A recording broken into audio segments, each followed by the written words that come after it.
Assalamualaikum warahmatullahi wabarakatuh. Perkenalkan, saya Beni Iwani, mahasiswa BINUS University, nomor induk 27024675583. Kali ini saya akan mempresentasikan tentang dampak lembur terhadap produktivitas dan kesehatan pekerja.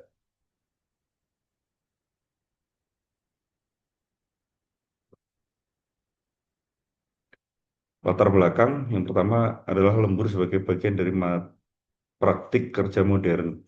Dan banyaknya karyawan terpaksa bekerja lebih dari jam normal. Yang kedua, dampak lembur terhadap kesehatan fisik dan mental.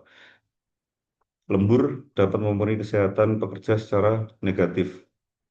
Yang ketiga adalah tantangan bagi perusahaan terkait lembur. Jadi perusahaan harus mengelola lembur untuk menjaga produktivitas. Perumusan masalah yang pertama, frekuensi dan penyebab utama lembur di lingkungan kerja. Ini penting untuk memahami bahwa sering lembur terjadi dan apa yang menyebabkannya. Yang kedua, dampak lembur terhadap produktivitas dan kesehatan pekerja. Ini lembur dapat mempengaruhi kinerja dan kesehatan mental serta fisik pekerja. Yang ketiga, kebijakan perusahaan dalam mengatur lembur dan kompensasinya, yaitu kebijakan yang jelas yang diperlukan untuk mengelola lembur dan memberikan kompensasi yang adil. Yang keempat, solusi untuk mengurangi dampak negatif lembur, yaitu perlu adanya strategi yang diterapkan untuk meminimalkan efek negatif dari lembur. Yang kelima, menciptakan budaya kerja yang sehat dan berkelanjutan. Itu budaya kerja yang positif membantu mengurangi kebutuhan lembur dan meningkatkan kesejahteraan pekerja.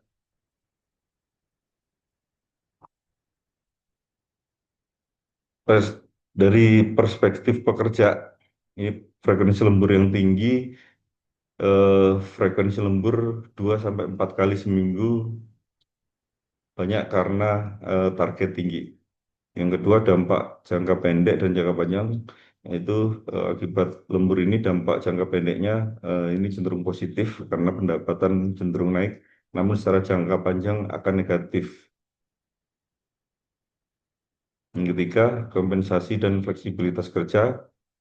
Kompensasi belum setimpal hingga lebih memilih fleksibilitas dalam bekerja.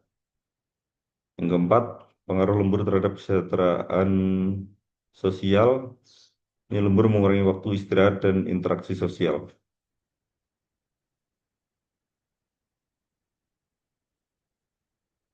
Secara perspektif HRD, kebijakan lembur mengacu pada Undang-Undang Ketenagakerjaan. Yang kedua, sistem kompensasi harus adil dan transparan.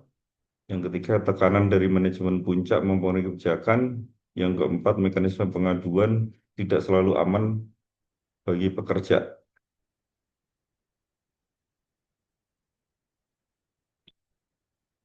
Secara perspektif tenaga ahli, yang pertama kesehatan mental dan fisik berkaitan dengan lembur kronis. Jadi lembur yang berkepanjangan dapat mempengaruhi kesehatan mental dan fisik pekerja. Batas ideal jam kerja efektif itu adalah 35 sampai 40 jam per minggu. Hingga jam kerja yang ideal membantu menjaga produktivitas dan kesehatan pekerja. Yang ketiga, mendorong efisiensi bukan durasi kerja. Jadi fokus pada hasil dan efisiensi dapat meningkatkan produktivitas tanpa memperpanjang waktu kerja. Yang keempat, tanda awal burnout termasuk kelelahan dan gangguan tidur. Ini kelelahan dan gangguan tidur adalah indikator dari awal burnout yang harus diwaspadai oleh setiap pekerja. Solusi dan strategi mengurangi dampak negatif lembur itu yang pertama adalah penerapan fleksibilitas waktu kerja, yaitu dengan menyesuaikan jam kerja untuk meningkatkan keseimbangan antara pekerjaan dan kehidupan pribadi.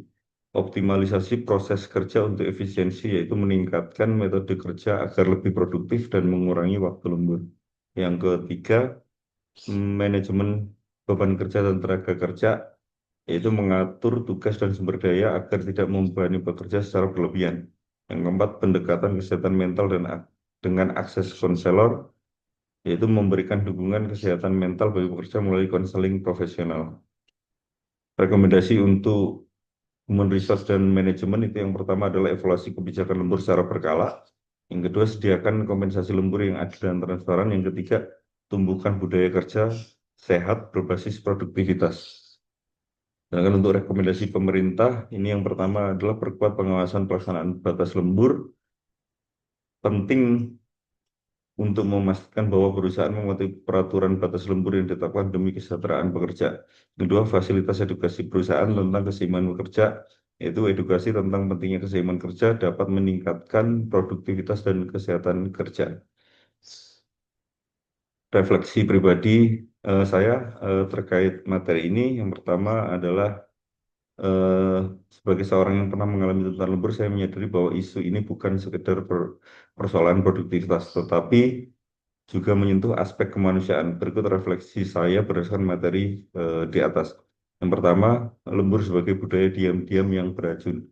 Saya pernah bekerja di lingkungan di mana lembur dianggap sebagai bukti dedikasi, namun tanpa disadari hal ini menceritakan tekanan sosial.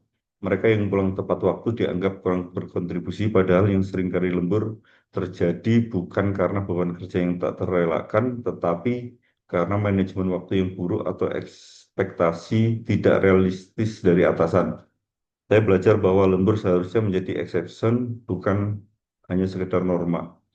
Dampak yang kedua adalah dampak kesehatan yang terabaikan. Ada di ada masa di mana saya lembur hampir setiap hari selama sebulan. Awalnya saya bangga bisa bertahan, tetapi kemudian muncul gejala fisik, yaitu sakit kepala, lemas, dan mental, cemas, sulit tidur. Yang yang paling menyakitkan adalah ketika hubungan dengan keluarga renggang karena saya selalu kehabisan energi dan waktu untuk interaksi berkualitas dengan keluarga. Ini mengajarkan saya bahwa tidak ada kesuksesan karir yang sepadan dengan kesehatan yang terkorbankan. Yang ketiga, perlunya perubahan mindset dari individu dan organisasi. Dari perspektif pribadi, saya kini lebih berani menolak lembur yang tidak mendesak dan fokus pada efisiensi kerja. Di sisi lain, perusahaan perlu menyadari bahwa budaya lembur justru merugikan. Yang pertama adalah turnover tinggi, kreativitas mandek, dan biaya kesehatan karyawan meningkat. Solusi seperti fleksibilitas jam kerja atau workload assessment seharusnya jadi prioritas. Demikian presentasi dari saya. Kurang lebihnya mohon maaf. Kami ucapkan terima kasih.